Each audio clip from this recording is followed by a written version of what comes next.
রক্ত সংবহন হয় যে সকল অঙ্গের মাধ্যমে, সেগুলোকে মিলে তৈরি হয় হলো রক্ত সংবহন তন্ত্র।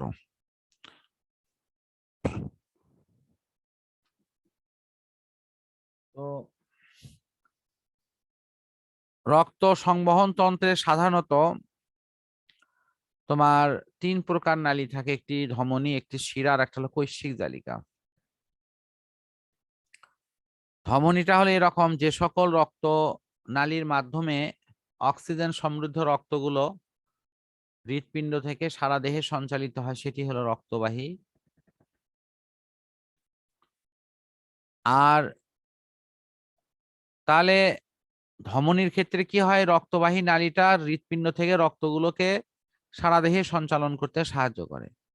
আর শিরা হলো দেহ থেকে রক্তগুলোকে হৃৎপিণ্ডে নিয়ে যেতে সাহায্য করে। ঠিক আছে? তাহলে ধমনীর ক্ষেত্রে কিছু বৈশিষ্ট্য আছে। তা হলো ধমনীর গাত্র হয় পুরু, ভেতরের যে লুমেন বা ছিদ্র এটি হয় সরু, এবং এর দেহ ইয়েটা হয় হলো কি পুরু পেশিবহুল অংশ থাকে। আর শিরা কিন্তু অত ইয়ে থাকে না, একটু তারা থাকে সফট আর কি। শিরার ক্ষেত্রে তোমার ওই রকম পুরু পেশি স্তর থাকবে না। শিরার ক্ষেত্রে তোমার রক্তবাহী যে অন্যান্য যে বৈশিষ্ট্যগুলো, সেটা কিন্তু অনেক ভিন্ন একটা অবস্থানে থাকে। যেমন শিরার ধমনী আছে, কবাটিকা আছে, কিন্তু এটার কিন্তু নেই। শিরা দূষিত রক্ত পরিবহন করে, ধমনী বিশুদ্ধ রক্ত এবং লাল টকটকে রক্ত কিন্তু সে পরিবহন করে। এভাবে কিন্তু আমরা শিরা ধমনীর পার্থক্যগুলো সাজাতে পারি, এবং অনায়াসে অন্ততপক্ষে 4-5টা আমরা পার্থক্য লিখতে পারি।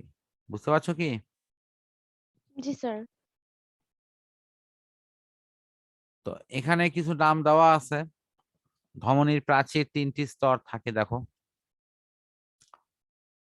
লেখা আছে হলো tunica externa, tunica media, tunica interna. এই জিনিসগুলোর আবার এখানে বিবরণ দেওয়া আছে।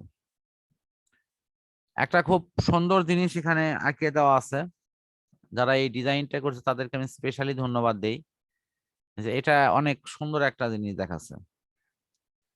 যে দেখো ধমনী এবং শিরা, ধমনীর থেকে রক্তকে যখন পাম্প করা হয়, তখন এই যে সরু ছিদ্রগুলো দিয়ে কিন্তু, এটি কৈশিক জালিকা যার নাম, সেটা দিয়ে শিরায় রক্তগুলো চলে আসে।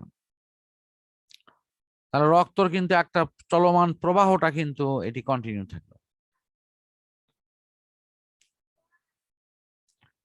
তাহলে কৈশিক জালিকা কাজ কি বা এগুলো কিভাবে আসে, এটা কিন্তু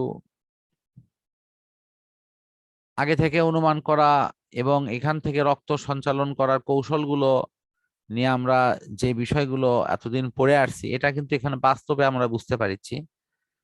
তুমি যদি এভাবে একটা শহরের কথা চিন্তা করো, যে এটা শহরের একটা মেইন সড়ক, এটা একটা মেইন সড়ক, শহরের ভিতরে অলি গলি বিভিন্ন শাখা প্রশাখা রাস্তাগুলোকে তুমি এই যে কৈশিক জালিকা ধরো, তাহলে দেখো সেম জিনিস মিলে কিনা।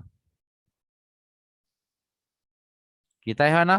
যে এক পাশ থেকে গাড়ি ঘোড়াগুলো জি স্যার। ওই মানে আর এক পাশে আর একটা মেইন রাস্তায় যাওয়ার জন্য কিন্তু এরকম অলিগলি বিভিন্ন পথই কিন্তু তারা ঘুরে। ঠিক আছে কি? এখানেও কিন্তু ঠিক সেম জি স্যার। কৈশিক জালিকার ব্যাপারে কিন্তু এখন এখন আরো ক্লিয়ার ধারণা আশা করি আসছে। তো এই পাশে তোমার দেখো এই যে পার্থক্যগুলো সব দেয়া আছে।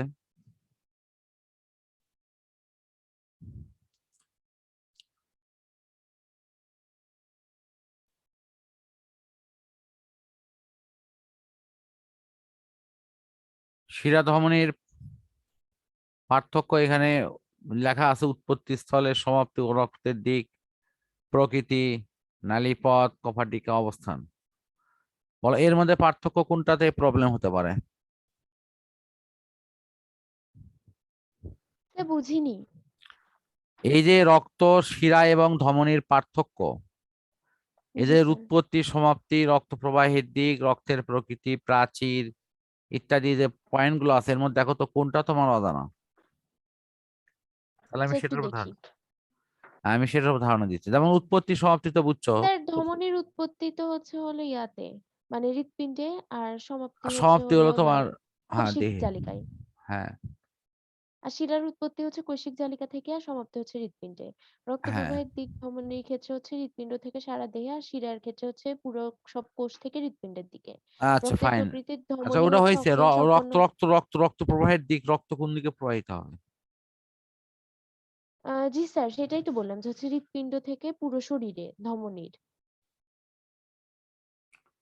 আচ্ছা এখন তাহলে রক্ত প্রবাহের দিক গেল। রক্তের প্রকৃতি, কি কি গ্রুপের রক্ত আছে? প্রাচীর অর্থাৎ ধমনী এবং শিরার গাত্রগুলোর মধ্যে ধমনীর গাত্রগুলো অপেক্ষাকৃত মোটা পুরু হবে, এটা জি স্যার। পেশিবহুল হবে। আর শিরাটা হচ্ছে পাতলা। পাতলা কারণ ভেতরের নালীপথ হচ্ছে ধমনীটা হচ্ছে মানে ছোট, শিরাটা হচ্ছে বড়। আচ্ছা ফাইন। কপাটি তো অবস্থা ধমনীর থাকে না, শিরায় থাকে। না, দেহের অবস্থানে ধমনী থাকে একটু ভিতরে আর শিরা জি থাকে স্যার, আমি বাহিরে। এই যে কপাটিকার কথা বলছি। হ্যাঁ, আমার মনে হয় যে রক্তের অংশ মোটামুটি পড়ানো শেষ। এখন সামনের দিন তোমার এগুলোর অসুখ নিয়ে কথা বলা হবে, রোগ শোক নিয়ে। তাহলে আমাদের এই এই অংশের পড়াটি মোটামুটি আমরা সমাপ্ত করতে যাচ্ছি ইনশাল্লাহ।